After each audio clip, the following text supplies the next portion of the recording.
reprendre ces entretiens et le thème 2, donc, qui est dédié à la question suivante: comment les entreprises font-elles face à leurs nouvelles obligations? Alors, donc, je suis ravi, évidemment, d'être entouré de deux acteurs de la conformité, à savoir donc Lydia Mezziani, qui, comme je vous l'avais déjà indiqué, est directrice juridique conformité droits humains et éthique chez Nestlé France, et Stéphane Navassel, que tout le monde connaît, avocat au barreau de Paris, et qui nous parlera du développement des enquêtes internes, sujet qu'il maîtrise absolument, puisque j'ai déjà entendu sur cette thématique. Donc, Lydia, je vous donne la parole tout de suite. Alors, est-ce qu'il faut allumer?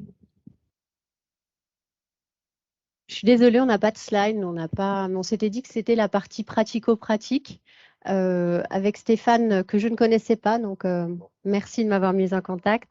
On a souhaité aller un peu dans le pratico-pratique pour essayer aussi d'avoir une session la plus interactive possible.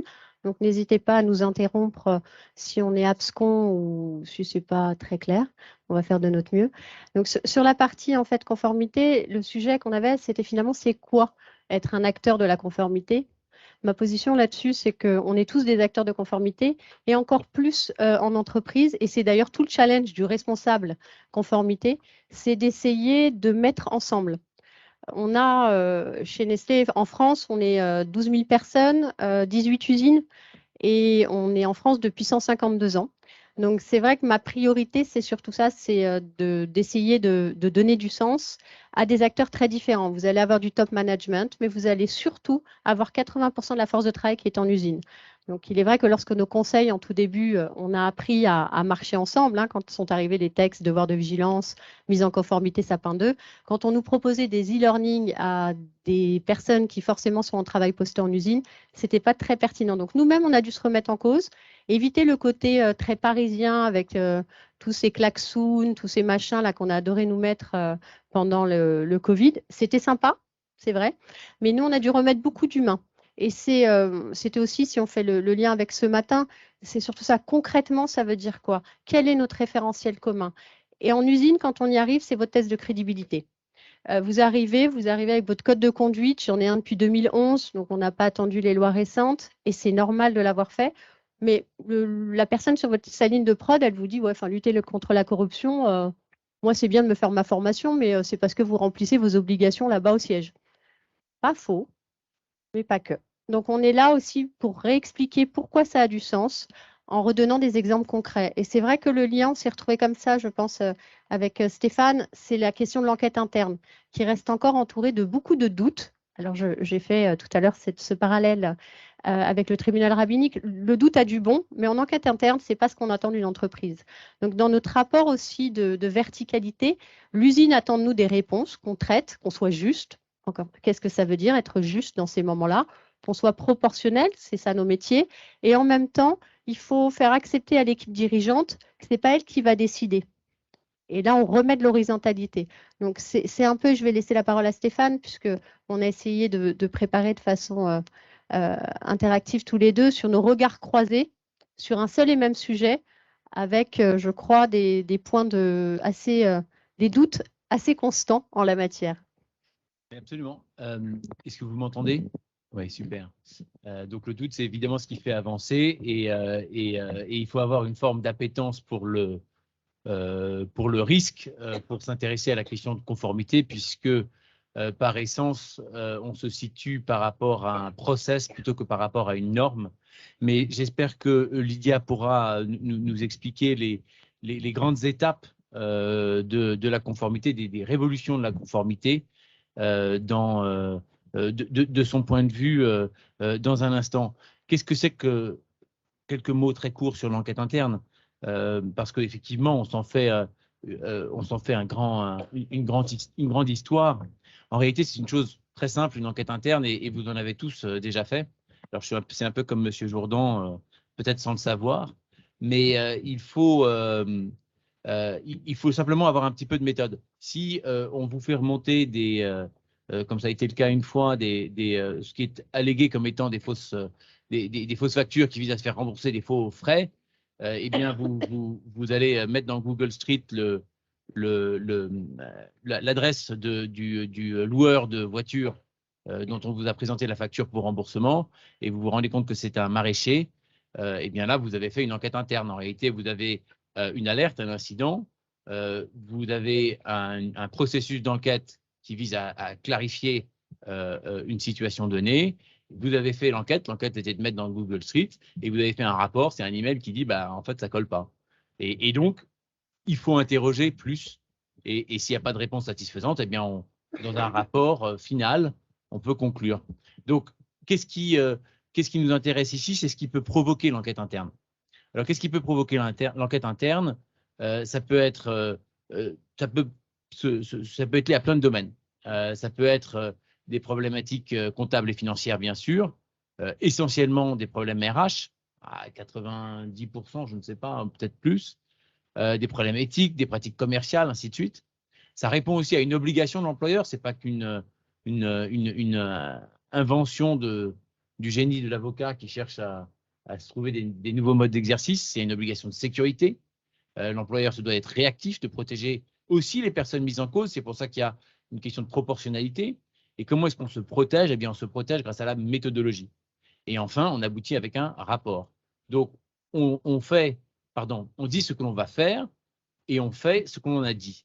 En somme, c'est ce qui relève du bon sens, mais parce qu'il y a, et on va en parler, ce retournement de la charge de la preuve, ou parce que vous devez faire patte blanche sur des sujets qui ne sont même pas encore des normes, eh bien, il faut qu'on fasse dans une méthodologie, et nous allons l'aborder un peu plus tard, une méthodologie qui aboutira à un rapport et qui vous contraindra à tirer des conclusions. Si vous avez fait une enquête interne, que vous arrivez à une détermination et que vous n'en faites rien pour améliorer votre système de conformité, y compris parfois des sanctions, y compris pour des dirigeants, là où c'est nécessaire, toujours proportionné, eh bien, votre enquête interne ne sert pas à grand-chose.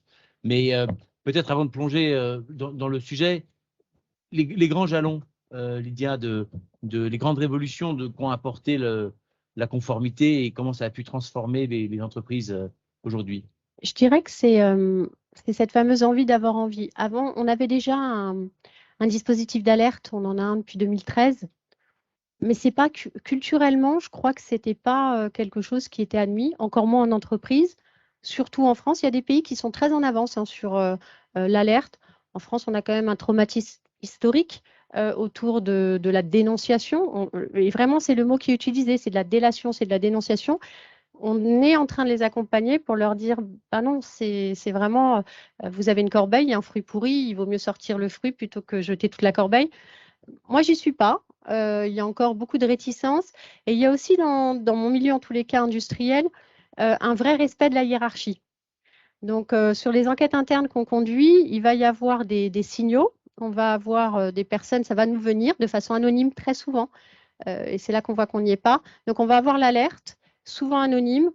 Et quand on va voir les personnes en leur disant, mais ça fait combien de temps que ça a démarré? Et là, qu'on vous apprend que ça fait 2-3 ans que la situation perdure, notamment, je pense à des faits de harcèlement sexuel, les personnes vous disent, ouais, mais il est connu, mais ça a changé quand même aujourd'hui la culture.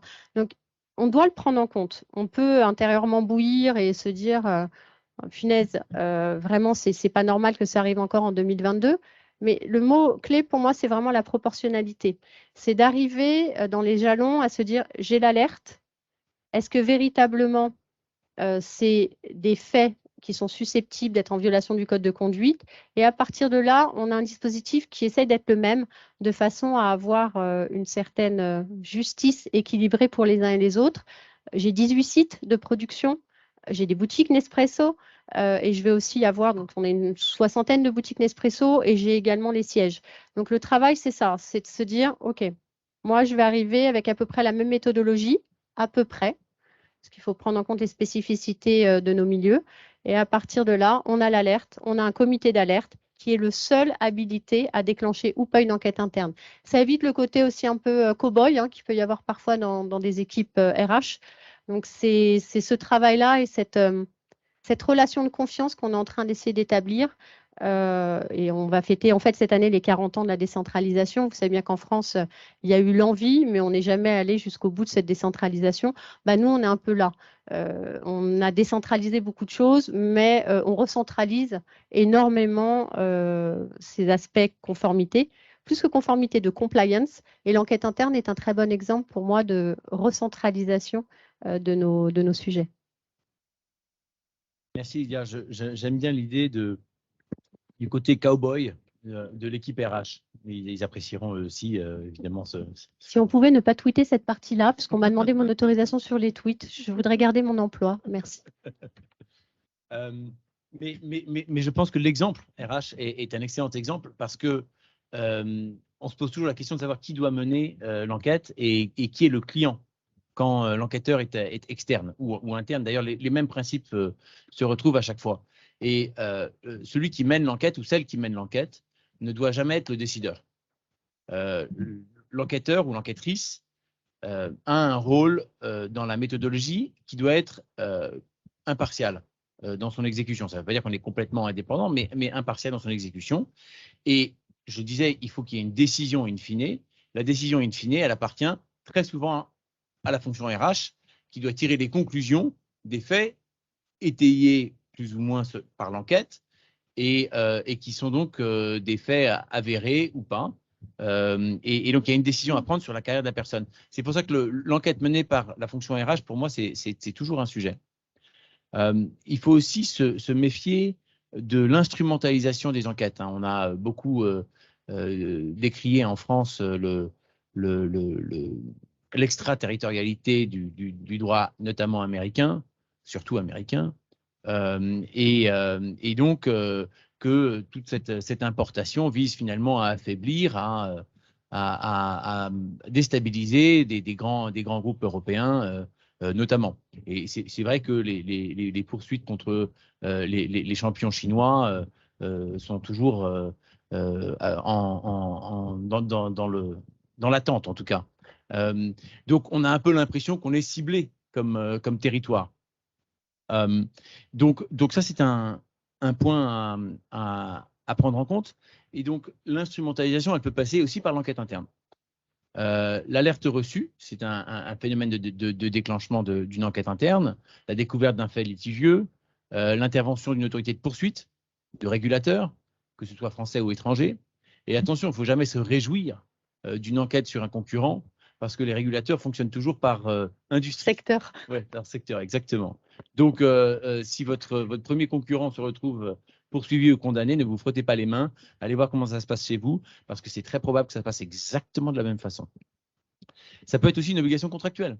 Vous avez de plus en plus, notamment en cas de financement ou de partenaires économiques, qui vont avoir des droits d'enquête, des droits d'audit. Et alors, vous allez devoir vous mettre à nu. Et donc, vous êtes en dehors d'une infraction, mais vous pouvez être en contradiction avec une norme contractuelle. Et alors, vous allez devoir exposer et rendre compte à des tiers. Ça peut être aussi des audits ou des signalements, ce que moi j'appelle les signaux faibles. Ça peut être jusqu'à la rumeur, même si la rumeur, ce n'est pas super pour commencer une enquête. Mais si elle est persistante, si elle semble déstabiliser un service, peut-être qu'il faut justement enquêter là-dessus. Et puis, ça peut être une situation RH. Si vous avez la moitié d'un service qui est en arrêt maladie, a priori, vous avez un problème de gestion de RH, vous avez un problème de harcèlement, ou en tout cas, un vrai problème de cohésion du groupe. Mais pour reprendre mon exemple du début de ce commentaire, l'instrumentalisation, elle est régulière. Deux exemples très courts. Dans une situation, il y avait une plainte d'ailleurs d'une association belge auprès du parquet national financier en France. L'idée probablement de s'installer en Belgique était de provoquer de compliquer la démarche du parquet français. Cette plainte a été déposée 6 mois avant l'élection dans le pays où la corruption s'était soi-disant produite.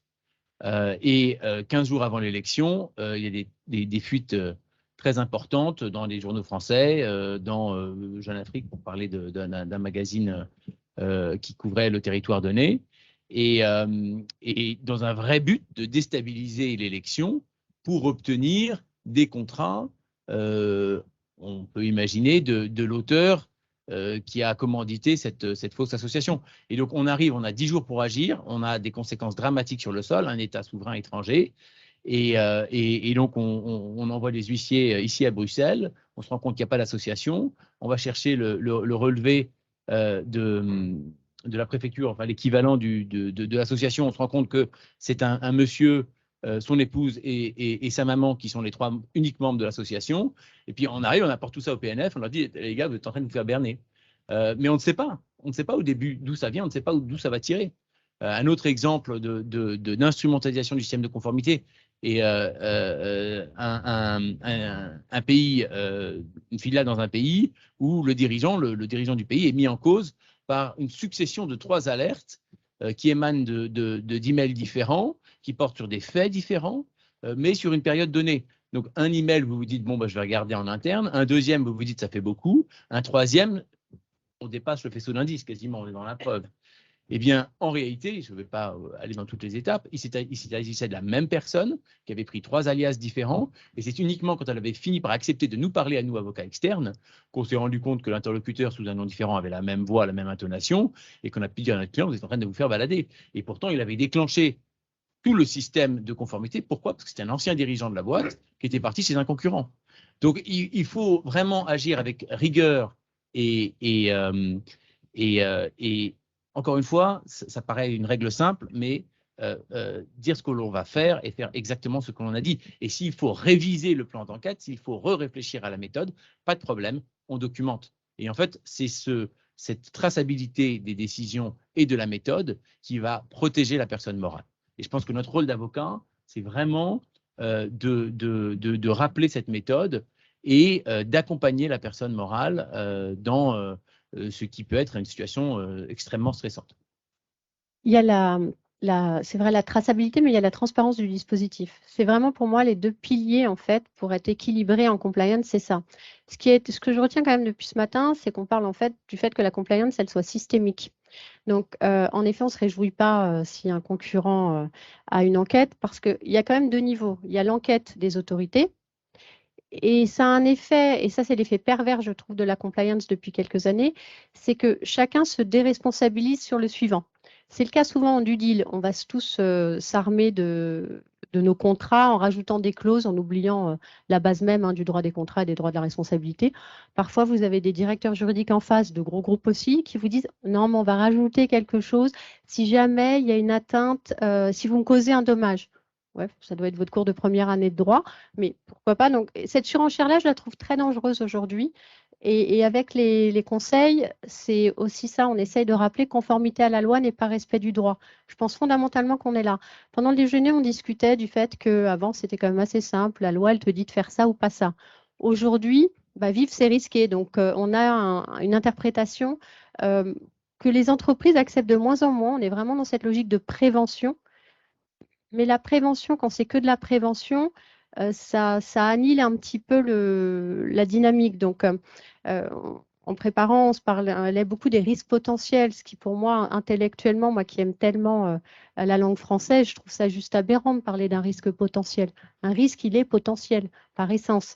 Donc, on a ce choix des mots aujourd'hui où on est dans une sorte de schizophrénie normative, où nous-mêmes, entreprises, on crée de plus en plus de normes. On a des super guides de l'enquête interne qu'on est ravis de partager pour ceux qui ont besoin.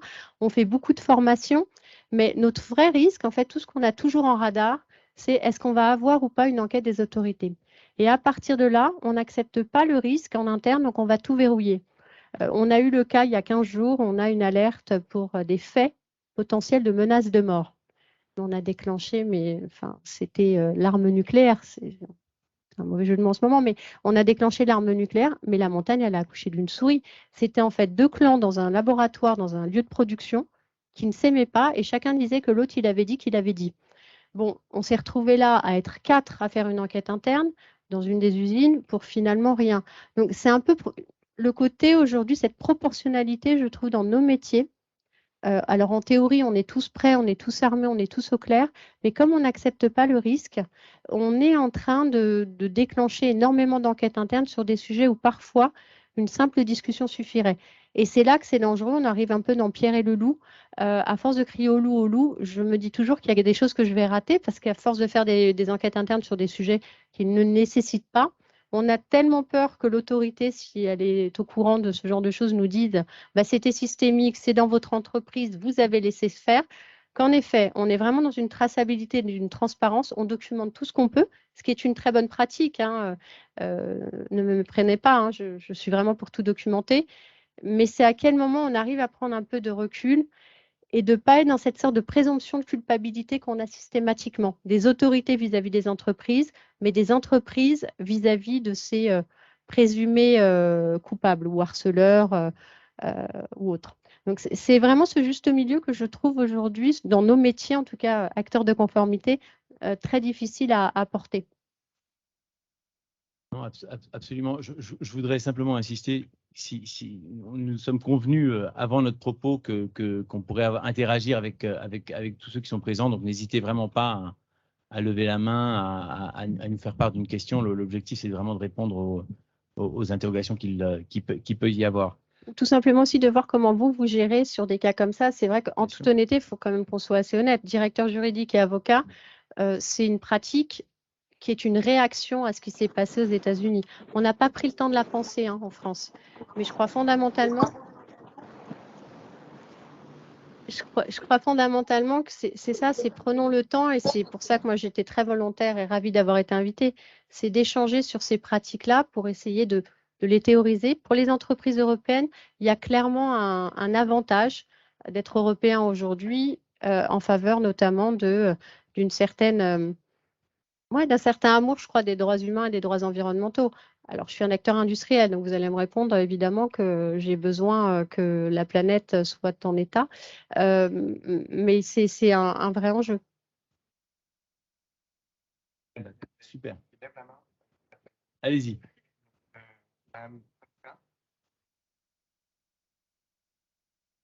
Oui, Madame, donc, vous nous entendez? vous m'entendez? Oui, je vous entends. On vous entend. Vous Alors, pouvez. j'ai une question pour Madame Messiani. Tout à l'heure, vous disiez que vous étiez un peu ahuri un peu quand vous entendiez qu'en interne, les entreprises, après une due deal, par exemple, insèrent dans les contrats des clauses pour pouvoir faire passer la relation contractuelle finalement. Donc, j'aimerais savoir, vous, dans votre structure au niveau de Nestlé, si vous faites une due deal et que vous découvrez, par exemple, qu'il y a un risque potentiel, en fait, parce qu'il y a des risques qui peuvent être surmontés et c'est très rare que, parce on a découvert quelque chose en due deal, on ne conclut pas un contrat. Donc, vous, qu'est-ce que vous faites? Est-ce que vous ne trouvez pas, vous ne partez pas sur l'idée des clauses, ok? Donc, qu'est-ce que vous faites à votre niveau? C'est plus une précision sur cela. Merci. Alors, il y a deux parties. Hein. Vous avez la due deal, si par exemple on est dans du M&A, je crois que cette partie-là, on l'écarte. C'est plus typiquement, comme nous, on est un industriel, étonnamment, en fait, nos clients, ce n'est pas vous. Nos clients, c'est d'autres grandes entreprises, ça va être les distributeurs et autres. Donc, si par exemple, dans ma due deal, je vais découvrir un risque, mais ça dépend quel type de risque. Est-ce que je suis un risque d'approvisionnement? Est-ce que je suis un risque qualité? Il y a quand même plusieurs niveaux dans les plans de remédiation. Vous avez un plan de remédiation où vous essayez d'accompagner le plus possible votre fournisseur. Ça peut être tout simplement de suspendre en disant tant que vous n'avez pas atteint tel et tel niveau et vous ne correspondez pas à nos critères, alors on met en attente et on peut aussi accompagner. Je crois que d'être très gros quand même, notre obligation, c'est vraiment d'essayer de… C'est pour ça que je parle de la systémique de la compliance, c'est d'avoir un cercle vertueux. Sinon, c'est très facile et c'est ce qui était dit ce matin. On peut très bien se dire, on ne prend pas de risque et je ne vais pas travailler dans tel pays et je ne travaille pas avec tel fournisseur. C'est comment finalement on arrive dans quelque chose qui est systémique et transversal à emporter l'industrie avec nous et nos fournisseurs. Donc, pour répondre plus concrètement à votre question, si pendant une due deal, je me rends compte que j'ai des faits, pareil, je vais diligenter une enquête. Je vais prendre des faits, je vais interviewer des personnes, des anciens salariés, je vais pouvoir également aller avec des clients actuels de cette société. Et ensuite, on en discute. Il y a un audit interne très poussé. des mesures correctives. Et une fois que la personne est prête à le faire, alors on y va. Ce que je parlais en parlant des clauses contractuelles, c'était ce qui était ajouté parfois de façon quasi systématique. Avec, alors tout à l'heure, on parlait de la façon dont on apprenait les suspicions susceptibles d'être qualifiées de violation du code de conduite. Souvent, on l'apprend dans la presse. Mais est-ce que le fait qu'il y ait notre nom associé à une suspicion de fait que vous pouvez rompre le contrat et réclamer des dommages et intérêts? Là, j'étais vraiment plutôt sur l'aspect très pratico-pratique quand vous signez un contrat. Ce qu'on a vu sur ces 2 dernières années, c'est vraiment un ajout de clauses et de clauses et de clauses où chacun se couvre de plus en plus. Je ne crois pas que ce soit l'objectif de la compliance, en tout cas en ce qui me concerne. Je ne crois pas à cet aspect tick the box. Oui, merci. Je pense que c'est très complet et tu as touché à un point qui est, à mon sens, très, très problématique d'un point de vue systémique qui dépasse l'entreprise. C'est-à-dire que vis-à-vis à une situation de risque accru, est-ce qu'on cherche à dérisquer, je ne sais pas si ce verbe existe, ou désinvestir tout simplement. Et les conséquences du désinvestissement à l'échelle d'un pays est une catastrophe, parce qu'on se dit, il y a tellement d'exigences pour moi, acteur privé, que de continuer dans ce pays-là va me coûter en conformité, en contrôle, ainsi de suite, des sommes fabuleuses. Je préfère me retirer. Et donc, qu'est-ce qui reste dans le pays donné? Eh bien, les acteurs les moins éthiques et les moins responsables possibles. Donc, ça a des conséquences dramatiques. Il faut vraiment essayer de chercher l'objectif de la conformité qui tient dans une espèce de sincérité, à défaut de normes opposables, de sincérité du système de conformité. Et je pense qu'on a aujourd'hui dépassé, pour reprendre l'exemple de Sapin 2, le long questionnaire AFA. Il existe, il est là, il faut y répondre. Mais lors d'un contrôle, ils vont s'intéresser beaucoup plus aux alertes, à la façon dont elles ont été traitées, qu'à vraiment de savoir si chacune des, je ne sais même plus combien de questions il y a aujourd'hui, ont été traitées. 160. Voilà. Est-ce qu'il y a une autre question dans la salle ou ailleurs? Oui.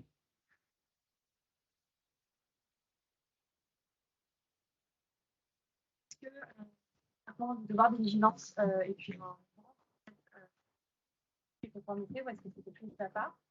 La seconde question, c'est plutôt quelque chose de pratique. Typiquement, si vous allez investir ou si vous développez une activité dans un pays, les droits humains ne sont pas exactement ceux qu'on entend dans les pays européens, et on parlait ce matin d'universalisation des droits de l'homme.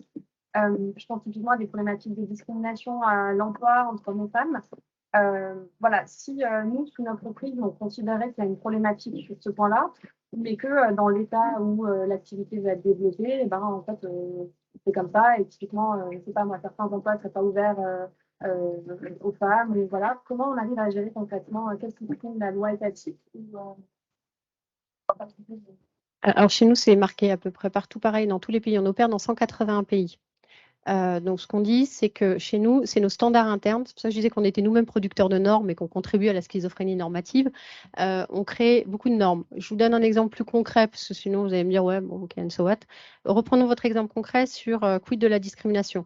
Typiquement, on a une politique parentalité en France. Donc, j'ai bien dit parentalité. Donc, peu importe, elle s'appliquera à tous les parents. Elle est valable dans le monde entier.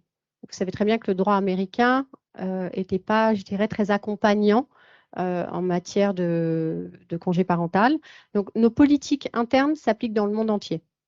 Après, ça ne veut pas dire qu'il y a des moments où on se retrouve en difficulté. Vous pouvez avoir des textes qui vont, des normes internes chez Nestlé qui vont promouvoir évidemment la diversité, la non-discrimination. Je pense notamment à notre charte LGBT. Mais vous avez des pays où c'est encore un délit pénal. Donc, il ne s'agit pas non plus de mettre nos collègues sur place en porte-à-faux. Donc, nous, on ne va pas discriminer à l'embauche, mais on pourrait arriver à des incohérences au sein même de l'entreprise. Donc, je n'ai pas de réponse toute faite pour ça. Pour le moment, on croise tous les doigts en disant ça va, ça ne nous est pas encore arrivé. Mais la règle, c'est ça, c'est de se dire c'est nos normes internes qui doivent prévaloir si les standards locaux, légaux, le cadre légal n'est pas suffisant. Ensuite, vous m'avez demandé, qui gère le devoir de vigilance? Pour le moment, c'est chez moi, c'est la direction juridique. Donc, on gère le devoir de vigilance, mais j'aimerais beaucoup à terme que finalement, ce soit l'affaire de tous. Donc, à la question, les acteurs de la conformité, c'est vraiment chacun d'entre nous. Donc, c'est la première chose qu'on avait lancée, c'était une campagne tous concernés, tous responsables. Parce que le devoir d'alerte, toute seule, je ne peux pas être derrière 12 000 personnes. Je peux encore moins être derrière les 160 000 producteurs de cacao qui fournissent Nestlé et encore moins derrière les 10 000 fournisseurs de rang 1 de Nestlé en France. Donc, il y a quand même, c'était ça ce matin mon message aussi, il y a un principe de réalité à avoir. Et plutôt que se dire on est les uns à côté des autres, on doit apprendre à être les uns avec les autres. Donc, sur les sujets de devoir de vigilance, c'est chez moi, surtout sur la partie méthodologie. Le prochain doit être publié là à la fin de l'année. Donc, ce que j'ai voulu faire, ça a pris beaucoup de temps, c'était déjà de lister toutes les politiques internes qu'on avait. Et on en avait beaucoup. On en a fait des nouvelles pendant le Covid. Je pense notamment à celle sur l'accompagnement des violences domestiques, l'accompagnement de nos collègues pour pouvoir aller porter plainte alors que vous êtes parfois en travail posté. Donc ça, c'est des politiques qui deviennent globales, mais on a mis les liens. Ce qui va permettre à chaque citoyen de pouvoir aller sur le site et de se dire, bon, ok, attends, ils nous disent Nestlé respecte les droits humains. Vous savez, ce genre de phrase qu'on met tous finalement. Vous changez juste le nom de la boîte et ça y est. Non, on va vraiment expliquer pourquoi on le fait, comment on le fait, où c'est écrit, avec des actions concrètes. Et je suis en collaboration avec notre collègue. Nous, on n'a pas vraiment de département RSE. On a un département qui s'appelle CSV, Creating Shared Value, qui est la politique de Michael Porter qui avait été développée il y a une vingtaine d'années, 25 ans. Voilà. Et d'autres questions?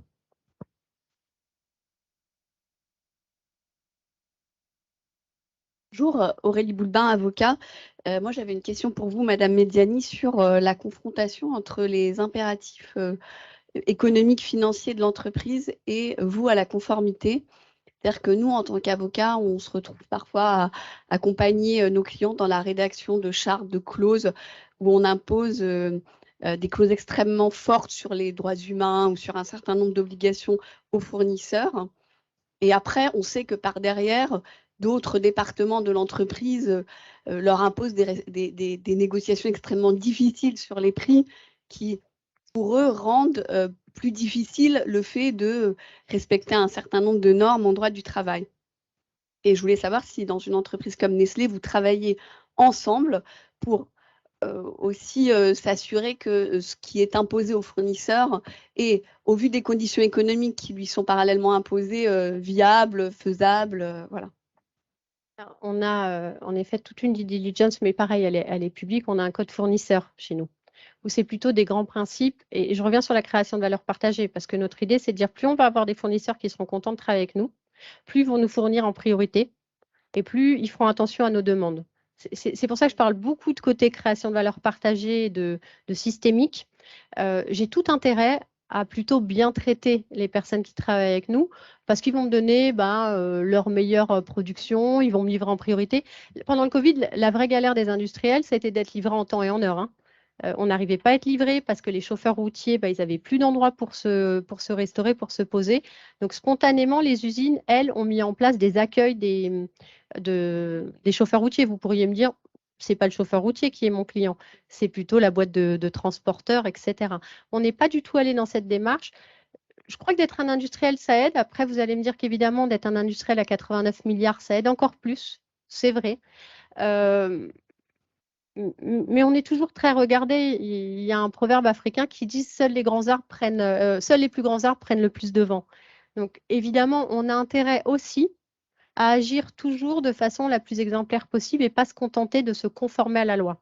Donc, en revanche, un exemple très concret sur les producteurs de cacao, on a lancé un fonds de soutien qui a été lancé en 2021, en février 2021, où là, ce fonds, c'était de dire justement aux producteurs de cacao, essayez de travailler avec nous, travailler aussi sur l'accompagnement des femmes, l'autonomisation des femmes, et plus vous travaillez de ces façons-là avec ces critères, et plus on va abonder le prix du cacao. On suit sur le cours, mais vous allez rajouter 0,2% si il y a des femmes qui travaillent et qu'elles peuvent être autonomes, 0,4 si c'est du cacao durable, 0,6, mais il y a tout le détail, hein, là je vous donne pardon des chiffres comme ça, je ne me rappelle pas de tête, mais c'est disponible, je l'ai mis sur le site internet. Et on va par exemple dire, si vous contribuez à la scolarisation des enfants, puisqu'on est sur la lutte contre le travail des enfants, on a une position qui n'est pas toujours très bien perçue, qui est de dire non, le sujet, c'est surtout qu'ils aient accès à l'éducation. C'est ça notre priorité. Donc, on abonde cette partie-là si on nous prouve qu'il y a bien un effort fait par le producteur pour l'accompagnement à l'éducation. Donc, après, c'est sûrement perfectible. Encore une fois, je crois qu'on change tous de paradigme et on est passé à un virage à 180, mais je crois que la prise de conscience, elle est là. Et je pense que, pour rebondir sur le dernier exemple, la sincérité dans le système de conformité va vous permettre d'obtenir l'adhésion du plus grand nombre. Et il ne faut pas que ce soit justement des cases que l'on coche. Dans le même exemple du travail des enfants, j'avais un client qui était présent dans plusieurs pays et qui vendait des intrants, c'est-à-dire pour l'agriculture. Et ils appartenaient à un fonds, et le fonds avait la liste des, je ne sais plus combien, quinzaine de conventions que toutes les entreprises du fonds devaient accepter et auxquelles elles devaient adhérer. Il y avait là-dedans le travail des enfants. Donc, on est contre le travail des enfants, et donc on a signé la convention. Donc, quand je m'assois avec le responsable, enfin le directeur juridique et conformité du groupe, je regarde toutes les normes qui se sont auto-imposées, et je leur dis, mais est-ce que vous les respectez? Et il me répond, mais évidemment pas. Je vends des intrants dans l'agriculture, et notamment, ils étaient beaucoup présents en Afrique subsaharienne, et ils ont dit, mais évidemment, un fermier travaille avec sa famille, et donc, évidemment, les enfants, ils bossent sur l'exploitation, et je ne peux rien faire pour l'empêcher. Et donc, il s'est posé alors la question, il a fallu arrêter. Déjà, vous ne signez pas un truc qui est faux. Déjà, c'est mauvais quand vous allez vous retrouver face à un régulateur ou dans la question de la sincérité et de l'honnêteté de votre démarche et de votre système de conformité. Puis on va expliquer à l'actionnaire qu'on ne signera pas leurs documents parce que vous vous engagez à titre personnel, enfin, c'est votre crédibilité. Et puis on va essayer de trouver des mesures de rémédiation, typiquement l'éducation, typiquement on s'assure que ce soit pas en dessous d'un certain âge. Enfin, on ne fait pas des déclarations qui sont mensongères, tout simplement, quoi. Et ça, c'est très important. Vous parliez, je crois, Madame, de l'universalisation des droits de l'homme.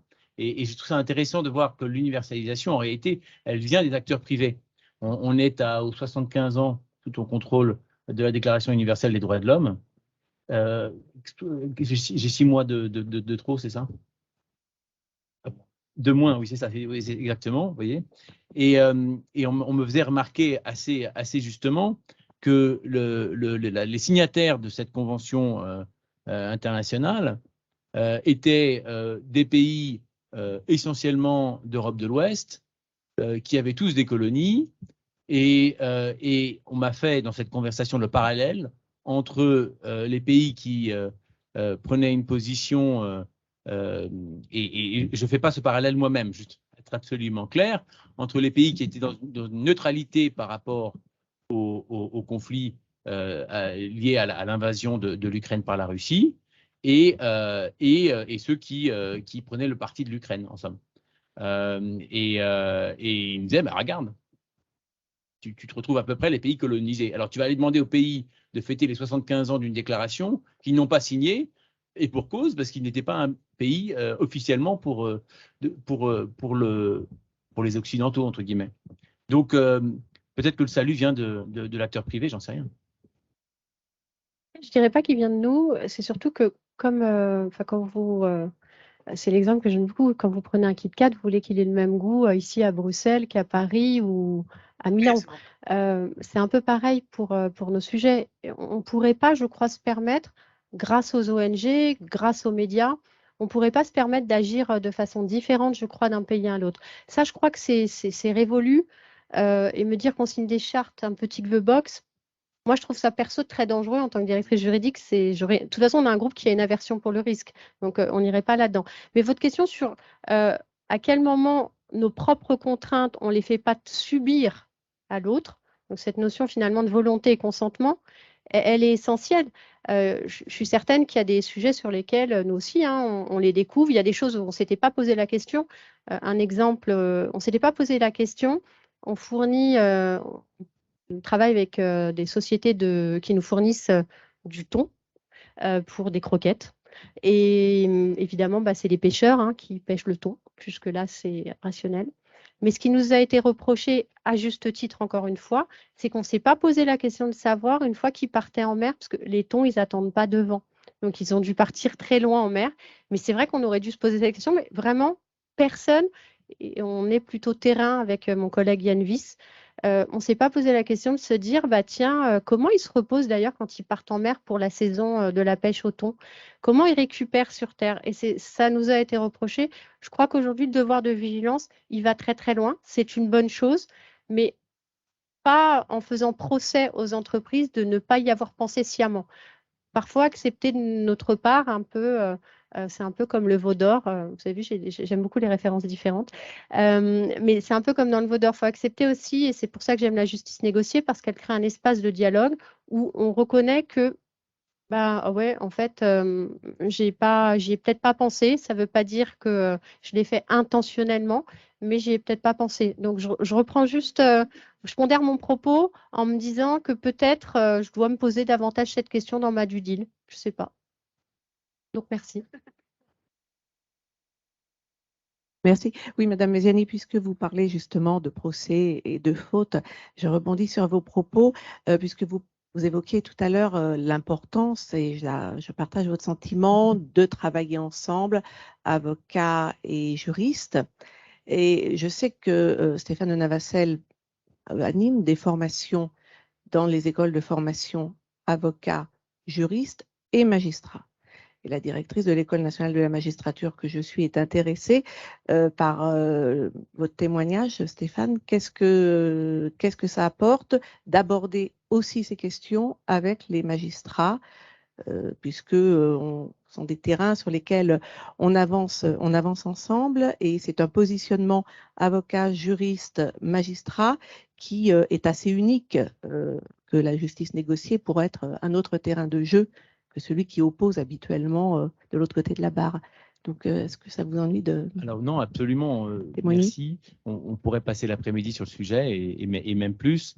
Mais il y a évidemment des initiatives à saluer, et celle du magistrat avocat juriste entre l'EFB, l'ENM et la FJE a été salutaire, et pour avoir participé activement à ça depuis 3 ans, plus de 3 ans maintenant, on voit vraiment une découverte l'un de l'autre.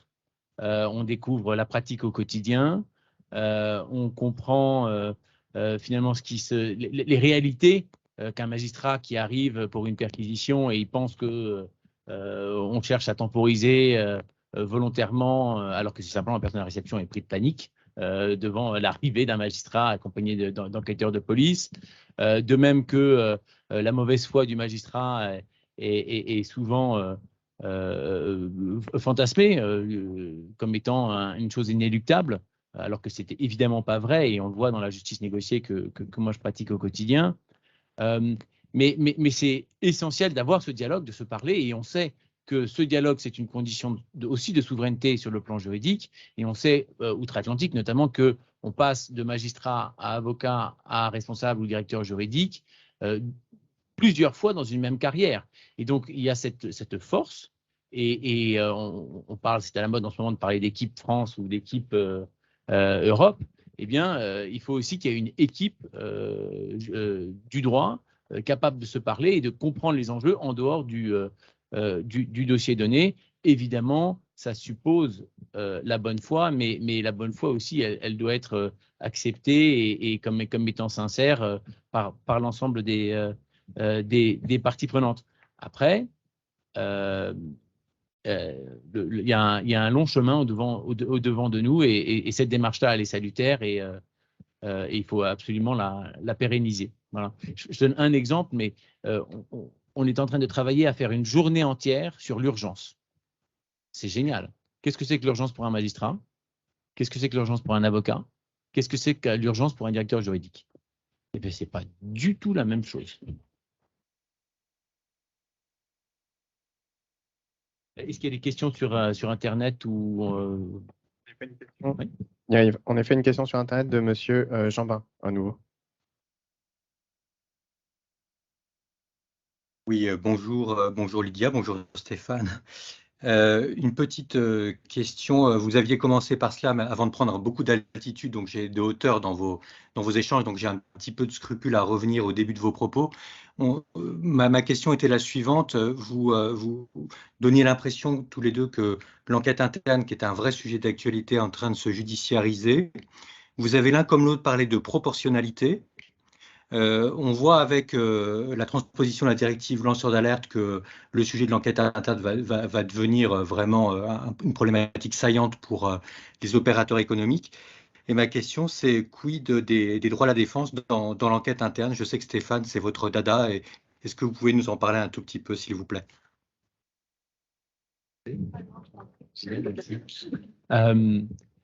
Oui, alors on y va. Les droits de la défense, effectivement, Laurent, tu as raison. Peut-être que c'est aux avocats de parler un peu aussi.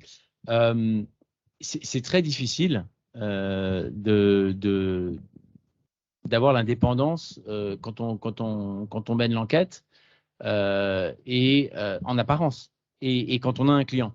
Il m'est arrivé d'avoir à mener des enquêtes avec des piquets de grève à l'entrée du bâtiment. Pas de grève, mais des piquets de représentants syndicaux en disant c'est une enquête de la direction sur nous, on veut nous saborder, ils en veulent à l'usine, enfin ainsi de suite.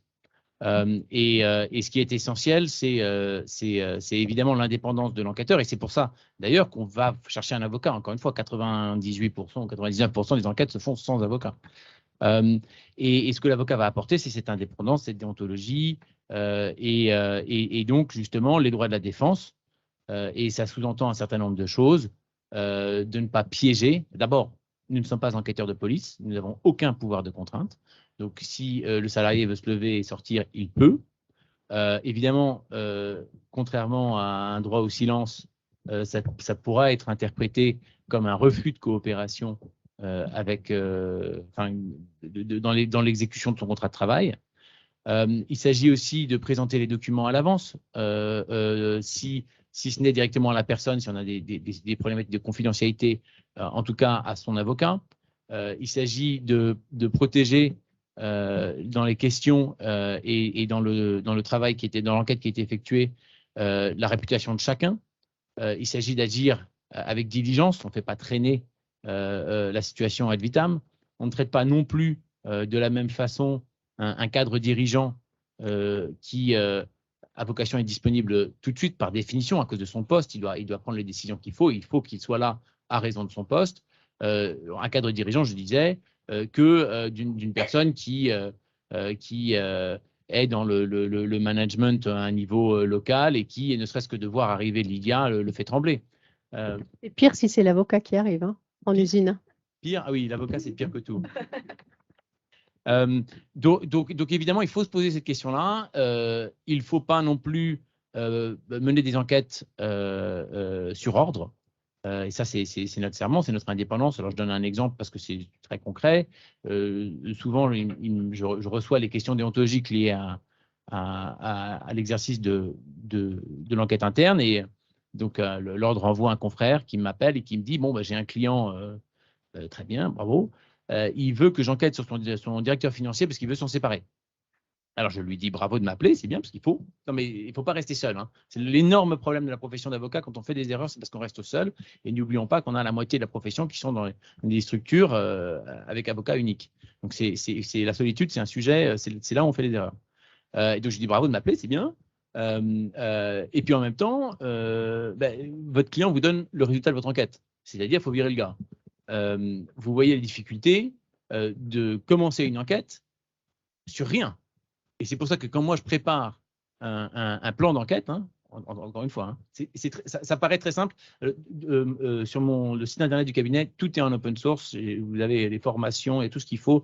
Sur le Facebook de l'ordre, vous avez aussi la formation en 2 heures sur l'avocat enquêteur et vous m'appelez autant que vous voulez.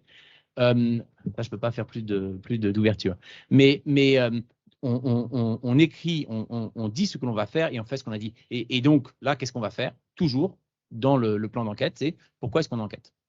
Eh bien, on rédige, on a reçu une alerte On a reçu 3 alertes, pour prendre l'exemple de tout à l'heure, qui visaient à déstabiliser la filiale dans un pays donné. Et voilà ce qui nous a été dit. Ça, c'est votre sauf-conduit. Parce que ça explique pourquoi vous avez pris ces décisions. Ça explique pourquoi vous avez choisi d'interroger telle personne. Ça explique pourquoi vous avez choisi de regarder les emails ou les téléphones. Ça explique pourquoi vous avez demandé à quelqu'un d'aller sur place. Voilà. Et donc, c'est de pouvoir tracer. Et aujourd'hui, encore une fois, hein, les personnes susceptibles de vous contrôler, c'est quasiment infini. Je pense que les grands groupes aujourd'hui, les groupes exposés, ceux qui sont un peu comme des canards de fête foraine et qui attendent les coups, ils ont plus peur de Twitter qu'un un procureur. Enfin, concrètement, j'exagère peut-être un peu, mais en tout cas, ça fera beaucoup plus vite et beaucoup plus souvent. Et il faut être beaucoup plus réactif sur Twitter, parce qu'avec un procureur, on peut échanger, on peut expliquer, on peut avancer de concert. Quand même sur les droits de la défense, pour répondre à François, c'est un vrai sujet que j'arrive pas encore après 3 ans maintenant d'enquête interne. Je suis de moins en moins au clair. Je trouve que plus j'avance et moins je sais. Pourquoi je ne prends pas toujours des avocats? Parce qu'en effet, en usine, vous arrivez avec un avocat, alors pour eux, c'est sûr, ils sont condamnés. Donc, ils n'osent pas parler. Ils pensent que ça y est. Est-ce que vous les autorisez ou pas à venir avec un avocat? Mais vous n'êtes même pas encore dans le disciplinaire. Donc, pourquoi vous arrivez déjà avec un avocat et vous leur demandez de venir avec un avocat? Je trouve qu'on gère de l'humain, hein, donc on est dans des situations où moi je fais beaucoup au cas par cas. Bien sûr qu'il y a une méthodologie après dans le process, je reçois l'alerte, je la traite et je fais le compte rendu. Mais on n'est pas là non plus pour perturber le fonctionnement, l'ordre public au sein du site. Donc sur les droits de la défense, c'est une question qui me taraude beaucoup. Est-ce que je propose à chaque collaborateur entendu, je lui écris dans la petite convocation, vous pourrez venir accompagner de votre avocat. Mais si je lui écris ça, je lui mets un vrai stress. Donc, il n'y a pas de vérité unique. Sur les dirigeants, c'est vachement plus facile, hein. De toute façon, vous vous dites, bah, c'est des dirigeants, je sais déjà où ils sont, bam, j'y vais. Pareil, on s'est posé la question en droit du travail. Si j'envoyais la convocation, combien de temps à l'avance? Parce qu'il ne faut pas leur donner un stress inutile, parce que là, je rentre dans les risques psychosociaux. Donc, si vous leur donnez à la dernière minute, en même temps, ils ne peuvent pas vraiment s'organiser. Donc, vous les mettez sous le pression. C'est quoi la bonne réponse? Donc, en interne, c'est pour ça qu'on a créé ce comité d'alerte qui est composé du directeur général ressources humaines, directrice générale juridique, directeur des relations sociales et moi, où je crois à la collégialité. Là, je rejoins le point de la solitude. On en parle. On n'a pas une seule solution. Et c'est vrai qu'on essaye toujours de garder en tête les droits de la défense, mais quid de l'obligation du salarié de collaborer versus son droit au silence? C'est pas tranché et c'est la difficulté de nos métiers aujourd'hui, c'est qu'il y a eu une impulsion normative, certes, on est resté dans la verticalité, mais en revanche, on est un peu seul dans l'application au quotidien. Et le pouvoir de trancher isole, c'est bien connu. Est-ce qu'il y a d'autres questions en ligne ou... D'accord, ok. Pas d'autres questions, ok. Alors, on continue. Est-ce qu'on continue? Oui, on a encore un peu de temps. 5 minutes. D'accord, pas plus, c'est compris. C'est compris. Sur les... peut-être un sujet des parties prenantes et du secret professionnel, ce qui est quand même assez important. J'ai posé une fois la question à une cliente. J'ai posé 2 questions. La première était mais pourquoi est-ce que tu prends un avocat pour ça? Parce que ils avaient plus de 200 juristes en interne, donc ils pouvaient faire le boulot eux-mêmes. Pardon? Oui, c'était un groupe assez important. Mais je pense qu'on doit avoir pas loin de la même chose, non? Au niveau du groupe? C'est peut-être parce qu'on a trop d'avocats pour le moment, donc on n'a plus les moyens de recruter en interne. C'est une façon de développer le budget? C'est très bien, il faut continuer comme ça. Non, c'est pas sur les mêmes, le PFMI, c'est... Et il m'a dit, écoute, moi, le droit, je connais. J'ai tout ce qu'il faut, j'ai toutes les bases de données, j'ai tous les juristes dont j'ai besoin. Ce dont j'ai besoin, c'est d'avoir quelqu'un qui aura la confiance du magistrat. Bon, évidemment, c'est quand dans un dossier potentiellement problématique et que quand on va porter le résultat de notre travail, parce qu'on va le porter, parce que c'est l'esprit de l'entreprise, je n'aurais pas posé cette question-là à tout le monde, j'ai besoin de quelqu'un qui va crédibiliser le travail et avec qui le magistrat pourra échanger, parce que le magistrat sait qu'il y a eu une méthode, qu'il y a eu une déontologie, et ainsi de suite. Donc ça, c'est ce que l'avocat va apporter. Et puis, et après, il ne faut pas se leurrer, il y a aussi le secret professionnel.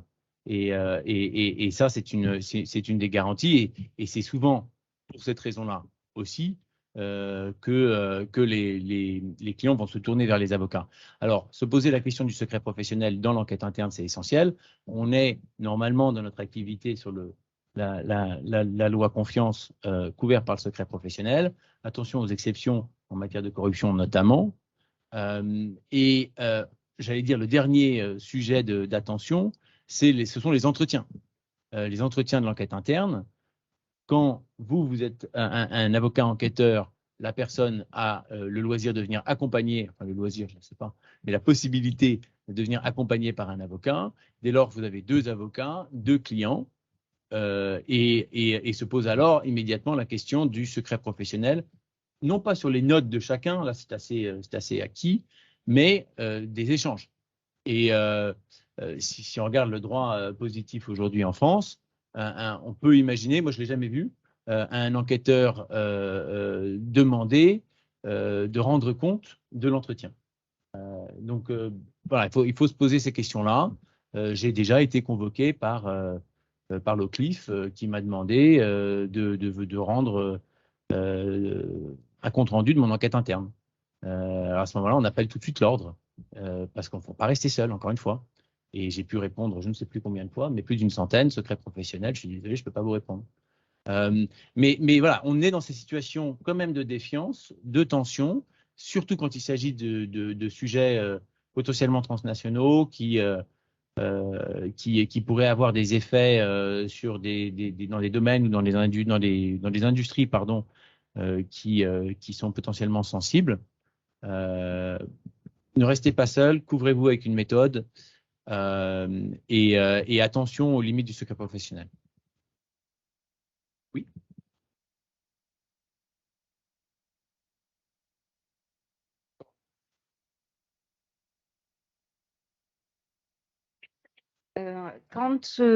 Oui, voilà. Est-ce que quand vous faites des rapports d'enquête, se pose souvent la question par rapport à cette problématique du secret, de l'annexion ou pas de compte rendu? Je ne sais pas comment vous pratiquez. Après, je pense que ça dépend vraiment des matières aussi. Hein. Mais moi, j'ai cette problématique qui se pose parfois en droit du travail, parce que c'est ma matière d'exercice. Et je voulais savoir si vous étiez plus favorable à l'élaboration, comme certains de nos confrères, d'un compte rendu et que vous ne transmettiez absolument rien d'autre, hein, ou si vous annexiez avec l'accord des personnes auditionnées les procès-verbaux au destinataire de l'enquête, qui en général est le dirigeant de l'entreprise qui prend la décision. Je sais qu'il y a aussi des confrères qui n'ont pas de rapport et qui se contentent de restitution orale. Moi, j'y suis pas favorable parce que je ne vois pas à quoi ça sert pour la suite du dossier. Mais je voulais échanger, avoir votre vision, je pense, voilà, sur la pratique. Merci. Alors, juste côté entreprise, moi, je ne me verrais pas ne pas recevoir, je crois mon conseil, hein, ce n'est pas le sujet, mais son degré d'interprétation. Là. Et en revanche, chez nous, on a systématiquement un PV d'entretien, mais je préviens la personne dès le départ qu'elle aura un accord de confidentialité et que derrière, ses propos vont l'engager et elle va signer un PV d'entretien. Je documente tout. Ça ne veut pas nécessairement dire que je fournis tout au comité d'alerte, mais on est toujours en double regard. Il y aura l'enquêteur sur place et ensuite le directeur des relations sociales et moi, on va lire l'intégralité des PV pour être certain que dans la synthèse, il n'y ait pas eu un biais. Et on en a tous des biais, on a tous des croyances limitantes. Donc, on l'a, donc oui. On est plus intelligent à plusieurs. Donc, sur la collégialité, ça me paraît essentiel. Je te laisse. Alors, à raison peut-être de mon domaine d'intervention, je fais des comptes rendus qui sont des comptes rendus d'avocats qui ne sont pas relus, sauf si dans les accords que je vais avoir avec l'autorité de poursuite ou de régulation, ils souhaitent un autre système, qui peut être l'enregistrement, qui peut être parfois un transcript. On m'a pas encore demandé de filmer, mais je veux ce secret professionnel. Et si on est dans un verbatim pur d'une réunion dont on peut sérieusement poser la question de savoir si elle est couverte, ce verbatim, c'est difficile de dire qu'il est couvert aussi. Donc pour moi, c'est des comptes rendus d'avocats qui sont pas signés, qui sont mon interprétation.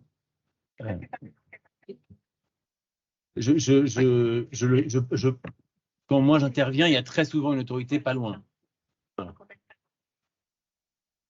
Oui, alors que moi, c'est vrai que je suis dans une logique plus d'enquête RH, Oui. avec aussi des enjeux autres, notamment la force probante du rapport qu'on aura à Alors, qui est le produire client, demain. en fait qui est le Comment client Et qui est le client dans ce cas-là? Est-ce que c'est les instances représentatives du personnel? Est-ce que c'est la personne morale? Est-ce que Ah ben, ça peut être les deux, l'un ou l'autre, ou voire même des fois les deux ensemble, puisque quand vous avez un CSE qui fait remonter une dénonciation assez classique de harcèlement moral, ou comme j'ai eu dernièrement plusieurs dossiers de harcèlement sexuel, on se doit de réagir immédiatement.